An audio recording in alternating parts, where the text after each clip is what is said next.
오재현의 뉴스 정면 승부 2부 민주당은 비상중 순서 시작합니다. 함께해 주실 전 청와대 정무수석을 지낸 최재성 전 의원 전화로 연결돼 있습니다. 최 전 수석님 안녕하세요. 안녕하세요. 네. 자, 어제 북한이 그동안 뭐 여러 차례 탄도미사일 도발을 해왔는데 무인기 도발을 어제 했어요. 우리 군이 대응에 나섰는데 하지만 무인기 격추에는 실패를 했습니다. 이에 대해서 윤 대통령이 지난 5년간 대응 훈련이 전무했다라고 지적을 하면서 문재인 정부가 그동안에 무인기에 대한 대응을 하지 못했다라는 점을 지적을 했습니다. 자, 이 발언 어떻게 들으셨는지요? 윤석열 대통령의 모든 분석과 처방은 문재인 정부로부터 시작해서 문재인 정부로 끝나는 것 같아요. 그래서 윤석열 정부의 무능의 수호신으로 예. 문정부를 삼는 거 아닌가라는 생각이 드는데요. 우선요, 이거는 확정 편향을 넘어선 거짓입니다. 거짓이라고요?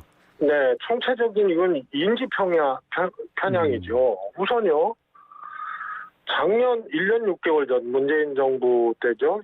2021년 6월 달에 세 가지 의미 있는 일이 안보상에 일어납니다. 하나는 드론봇 전투단을 창설했어요. 작년 6월에요. 네. 그래서 정찰 드론, 무장 드론, 전자전 드론, 뭐 다목적 로봇 등으로 구성이 된 이 드론봇 전투단이 창설이 됐고요.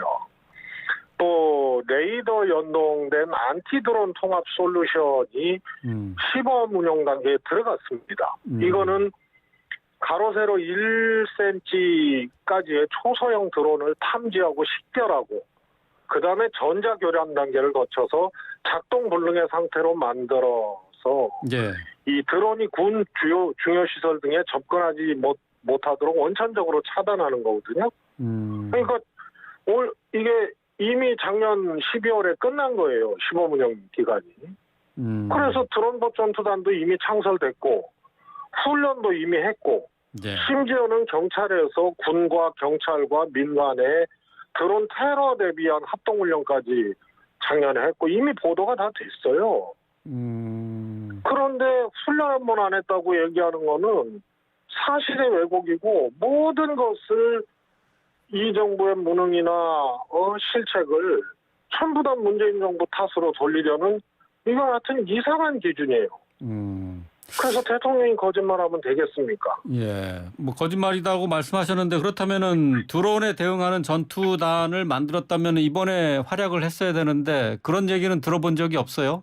드론 뭐 2m짜리 드론을 대응하면서 전투기가 출격을 했거든요. 지금 사실 뭐 전투단이 지금 이게 활동하고 있는 겁니까 그러면은?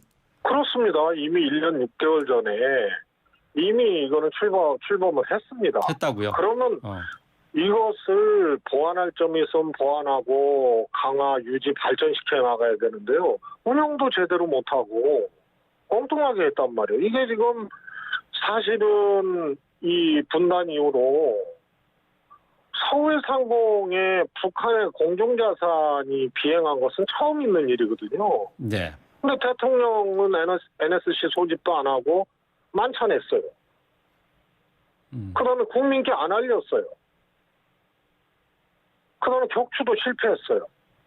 그리고 훈련도 없었고 앞으로 하겠다 이게 있는 부대 있는 솔루션 다 운영도 못하고 전정부탄만 하고 있으니 이게 좀 엉뚱한 거죠. 있는 걸 또 만들어요?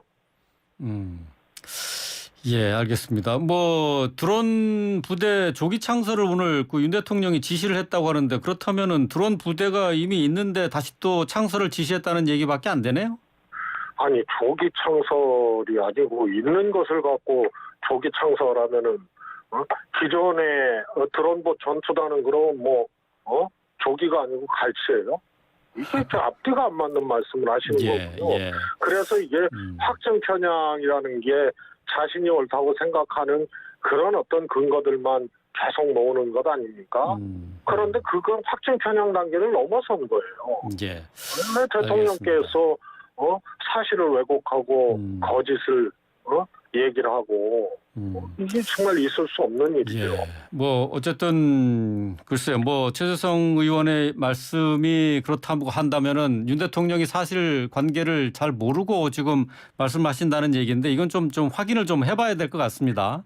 아니 그러면 관련 안보 라인이라든가 예. 이런 데는 뭐 했어요? 대통령이 메시지를 내고 이런 초유의 사태에 대통령이 말씀을 하실 때는 다 관련된 참모들이 검토하고 또 내용을 정리를 해서 드렸을 거 아닙니까? 그러니까요. 예. 어쨌든 뭐 그 내용은 어쨌든 나중에라도 좀 한번 확인을 좀 제가 좀 해보도록 하겠고요. 계속해서 이제 합참이 그 어제 무인기 격추를 하지 못한 데 대해서 송구하다고 사과를 하면서 하지만은 과거와 달리 이제는 탐지와 추적이 가능해졌다 이렇게 평가를 했거든요. 어떻게 보세요?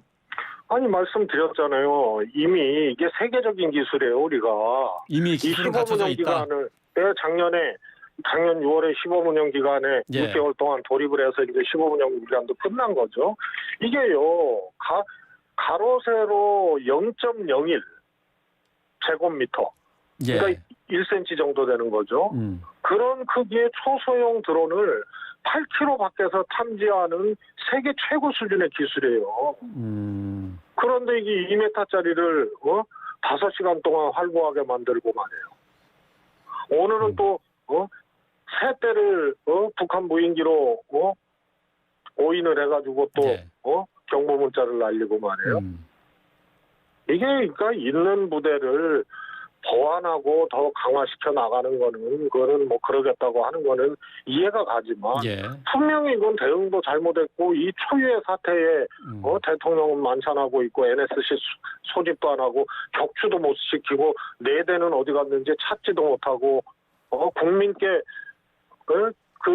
공항 이 운행은 중지시켜 놓고 국민께 무슨 일인지 알리지도 않고 말이에요. 만약에 여기에 살상용 무기라든가 혹은 어떤 무장이 된 그런 무인기였고 자폭 무인기였고 만약에 이러면 국민들에게 대비할 수 있는 시간조차 이건 빼앗아 간 거 아니에요. 이런 엄청난 실책을 해놓고도 전 정부 탓으로 사실을 왜곡해서 그 탓한다는 건 말이 안 되고요. 제가 지금 그 당시에 그 보도된 거를 다 가지고 있습니다. 그래요. 예, 알겠습니다. 예. 자, 지금 뭐 어쨌든 전 정부에서 뭐 드론에 대해서 충분한 대비를 해놨다 이렇게 말씀을 하셨는데 뭐 내용은 어쨌든 확인을 해보도록 하겠습니다. 오늘 큰 뉴스가 있었죠. 정부에서 1,373명에 대한 특사를 단행했는데요. 이명박 전 대통령 사면 복권됐습니다. 정부는 새 정부 출범 첫 해를 마무리하면서 범국민적 통합으로 하나된 대한민국의 저력을 회복하는 계기를 마련하고자 한다라고 배경을 밝혔습니다. 자, 어떻게 평가하시는지요? 이거는요 범국민의힘적 통합입니다. 그리고 집권 세력만의 하나된 대한민국을 이랬다는 거예요. 예. 이게 역대급 낯뜨거운 사면 아닙니까? 형평성에도 안 맞고 국민도 없고 지지율 급락했던 8.15 때는 이명박 대통령 사면 제외하고 말이에요. 당선자 시절부터 인수 2세부터 막 문재인 대통령이 사면해야 된다고 압박을 하더니 정작 취임하고 8.15 때 사면을 못했어요. 예. 지지율이 급락하니까. 예. 지지율 좀 오르니까 역대급으로 지금 낯뜨거운 사면을 한 거예요. 국민도 없고 형평도 없고 이거는 오만만 있는 거예요. 사면권의 남용입니다. 예. 역대급의 낯뜨거운 사면이다. 민주당도 뭐 같은 뭐 비슷한 비판을 했네요. 예. 그 민주당에서도 부패 세력과 적폐 세력의 부활이다라고 비판을 했는데 말이죠. 근데 국민의힘이 여기에 대해서 지금 민주당이 사면을 구태 시각으로 보고 있다. 문재인 전 대통령은 노동계와 시민단체 같이 이렇게 소위 내 식구 중심으로 사면을 하지 않았느냐 이렇게 얘기했는데요. 어떻게 생각하세요? 그렇지 않고요. 이제 정치인을 보는 거 아니에요? 네. 정치인의 사명은 항상 균형 있게 했습니다. 혹은 안 하든가. 똑같이 안 하든가 하면 균형을 맞췄어요. 그런데 지금 보면요. 방송 MBC는 고발을 하고 말이에요. 이게 지금 범죄자 MBC는 다 사면을 했어요. MB 했죠. 네? 오병우 했죠. 김기춘 했죠. 그래서 이게 국정농단 한 사람들은 사면을 하고 그것도 한쪽 편만 사면을 하고 말이에요. 예. 그래서 대통령의 고도의 정치적 행위로서의 고의에 관한 사면권은 사실은 이젠 사라져버린 거예요. 과거에 이런 적이 없어요. 예. 뭐 어쨌든 뭐 전례를 찾기 힘든 낯뜨거운 사면이다라고 주장을 하셨는데 이명박 전 대통령 이제 사면 복권 됐는데 앞으로 정치적인 어떤 역할을 할 것으로 보십니까? 뭐 정치적 역할을 뭐 한다고 해서 그것이 임팩트가 있거나 네. 또 영향이 있거나 저는 그렇지는 않다고 봅니다. 네. 예. 그리고 이미 친이계가 윤석열 정권의 특히 정치권에는 이미 부활이 돼서 사실은 정치의 중심이 돼 있거든요. 그 윤핵관들 다 이 친이계 아닙니까? 예. 그리고 대통령 비서실에도 친이계로 하여튼 검사와 친이계입니다. 그래서 이미 흡수돼서 중심 라인에 있기 때문에 이건 뭐 이들이 뭐 전면에 이미 등장을 했죠. 그래서 사면을 계기로 다시 친이계가 전면에 등장한다. 이것은 이미 지나간 일이 되고 이미 돼버린 예. 겁니다. 예. 그리고 이명박 대통령의 정치력 역할은 국민들이 사면을 반대했고 더욱이 작년 올 4월 달까지는요. 추징금도 완납하고 벌금도 130억 중에 50억을 냈어요. 80억 남았는데 예. 문재인 정부 때 사면 실패하고 이러니까 윤석열 정부에서는 사면한다라고 생각을 했는지 그 추징금까지 갚았던 사람이 벌금 나머지 안 하고 있어요.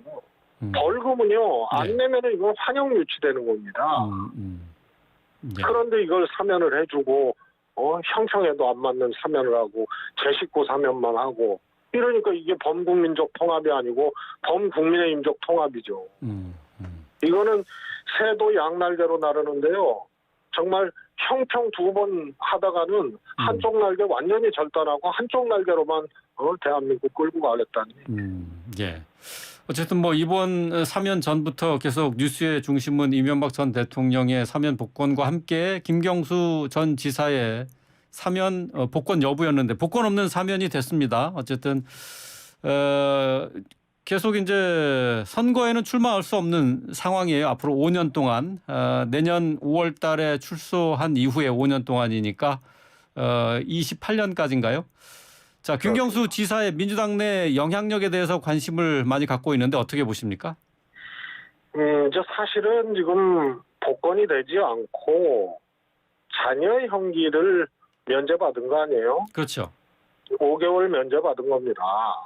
이명박 전 대통령 15년과 5개월이고 그것도 복권이 안 됐기 때문에 당장은 김경수 지사의 활동이라든가 그에 따른 이제 뭐라 그럴까요? 영향력 이런 것은 당장은 보이지 않을 것 같고요. 예. 이후에 이제 또 복권의 과정이라든가 뭐 이런 것들이 이제 뒷받침이 되거나 이러면은 또 굉장히 이제 주목할 만한 그런 존재가 되겠죠. 네.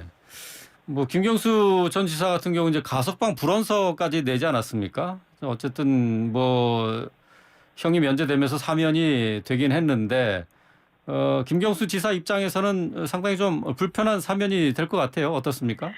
너무 끄달렸잖아요. 이 윤 대통령 당선자 시절, 다시 말해서 이제 인수위 시절부터 말이에요. 사면하라고 문재인 대통령 압박하고 대통령 고위 권한이라고 하면서요. 자신들이 정권 잡아서 이미 당선돼서 곧 정권을 잡고 출범할 건데 그때 사면하면 될 거 가지고 난리를 쳤잖아요. 그때 권성동 원내대표가 뭐라 그랬어요. 이명박 대통령과 김경수 지사는 세트로 이미 끝난 얘기다. 예. 이런 식으로 거짓을 얘기하고 그랬단 말이에요. 그때부터 이명박 대통령 사면에 들러리로 김경수 지사가 낑기고 이번에도 그러니 사면 불원서를 사면을 원치 않는다라고 얘기할 수밖에 없죠. 오히려 사면 복권의 요건을 갖춘 사람은 김경수 지사예요. 그런데 MB나 국정농단 세력을 사면하기 위해서 김경수 지사를 계속 갖다 끼워놓고 끝을 낸 거 아니에요. 예. 예. 그러니까 불원서를 제출한 것이 실질적으로 김경수 지사의 마음이었을 거예요. 예, 알겠습니다. 뭐 오늘 단행이 된 사면과 관련된 얘기는 여기서 좀 마무리하도록 하고요. 이재명 대표의 성남 FC 의혹과 관련한 검찰 조사, 수사와 관련된 얘기를 좀 해보도록 하겠습니다. 이재명 대표가 검찰의 행태를 도저히 납득하기 어렵지만은 당당하게 수사에 임하겠다라고 입장을 밝혔는데요. 직접 검찰에 나가서 조사를 받겠다라고 이렇게 밝힌 것으로 봐야 됩니까?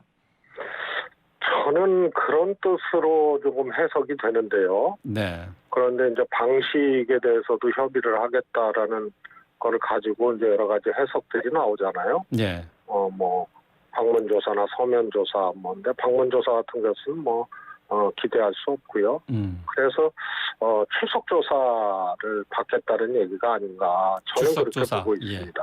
예, 출석 조사를 받겠다라고 어제 얘기를 한 거다. 그렇게 해석하신다는 거죠? 저는 그렇게 해석하고 있습니다. 검찰의 행태가 정말 굉장히 이례적인 거죠. 일반 국민도 사실은 특별한 사정이 있거나 뭐하거나 그러면은 출두나 조사 이런 것을 조정을 하거든요. 예. 그런데 제1야당 대표를 이렇게 정말 무자비할 정도로 엄청나게 수사를 해서 압박을 해놓고 팩스 한 장으로 그냥 날짜까지 정해서 오라고 하면은 그러면은 죄 없고 탄압받고 있다고 그렇게 주장하고 생각하는 이재명 대표가 28일 날 그러면은 팩스 한 장 받고 가야 되는 거예요. 일정도 있고 당대표로서 해야 될 일도 있고 국회의원으로서 또 해야 될 일도 있고 그래서 조정을 하는 거지 특별히 대표기 때문에 안 하는 것을 조정해 주는 게 아니거든요. 예, 예. 그런데 그렇게 팩스 한 장으로 제1야당 대표 그것도 모함받고 있고 탄압받고 있다고 생각하고 주장하고 있는 이재명 대표를 그렇게 오라고 하면 누가 가겠습니까? 그러나 그 방법은 납득이 안 가지만 그러나 당당하게 받겠다라고 얘기한 거는 출석 조사를 의미한 것 아닌가 싶습니다. 예. 글쎄 이제 거대 야당의 당 대표인데 팩스 한 장으로 일정 조율 없이 일방적인 소환 조사 통보를 했다 하는 것은 글쎄 좀 생각하기 힘들다. 일정 조율 분명히 있었을 거다라는 게 이제 국민의힘에서 나오는 얘기거든요. 아니 일정 조율이 있었으면 이렇게 반응을 안 하죠. 그리고 이미 그날 일정이 있었잖아요. 이게 경청 투어하고 민생 투어하고 이러는 것이 내일 일정을 하루 전 일주일 전에 정하는 게 아니고 프로그램을 다 짜잖아요. 예. 그래서 광주 일정이 있는 날이거든요. 그러면은 일정 협의하고 이재명 대표가 안 나가려고 광주 일정을 추후에 잡았다는 얘기는 그거는 말이 안 되는 거예요. 예. 알겠습니다. 내일 이제 국회 본회의가 열리는 날입니다. 노웅래 더불어민주당 의원의 체포 동의안도 처리가 되게 되는데요. 자, 이게 앞으로 이제 이재명 대표의 체포 동의안이 올라올 경우에 대비한 예행 연습이다, 예비 고사다 이런 평가가 있습니다. 내일 체포 동의안 어떻게 처리될 것으로 예상하시는지요? 하여튼 저는 결과는 모르겠습니다만 당론으로 이것을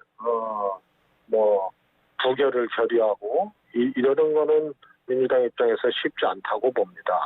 결국은 노웅래 의원의 소명이나 이런 것들이 얼마만큼 설득력 있게 의원들을 움직이는지 예. 굉장히 열심히 소명하고 설득하고 있더라고요. 예. 거기에 달려있는 문제고요. 다만 당론으로 이것을 부결을 결의하기는 쉽지는 않다 이렇게 보고 있습니다. 예, 의원 개개인의 판단에 맡긴다는 얘기인데 그렇다면은 그 부결 예상을 해볼 수 있지 않을까 싶습니다. 그게 이제 말씀드렸다시피 의외로 의원들이 이 체포동의안 문제에 대해서는 사실 필요 없는 제도거든요. 예. 이게 의정활동을 보장하기 위한 체포동의안이 이게 생긴 이제 유래인데. 네. 이게 검찰이 비회기 중에 그냥 하면 되는 거예요. 어디 도망갈 사람도 아니고. 그런데 꼭 회기 중에 체포동의안을 던지기 때문에 국회의원들 입장에서는 여야를 막론하고 이 체포동의안 제도가 오히려 악용되고 있다는 생각을 많이 하죠. 그렇지 않습니까? 악용되고 회기 끝나고 있다. 해버리면 회기 끝나고 하면 되는데요. 예. 검찰이 꼭 회기 중에 던져요. 검찰이 악용하고 있다. 예. 저는 이거 정치적으로 이거는 검찰이 활용하고 있다고 생각을 합니다. 왜냐하면 체포동의안 아니면은 의원을 구속영장을 치거나 의원을 소환하거나 이런 것들이 불가능하다면은 몰라도 예. 이게 이 제도 취지에도 어긋난 거지만은요. 이것을 오히려 회기 중에 꼭 던져가지고 정치적으로 이 국민들이 또 쳐다보게 만들고 정치적으로 활용을 한다고 보는 거죠. 예. 방법이 있잖아요. 예. 다른 방법이.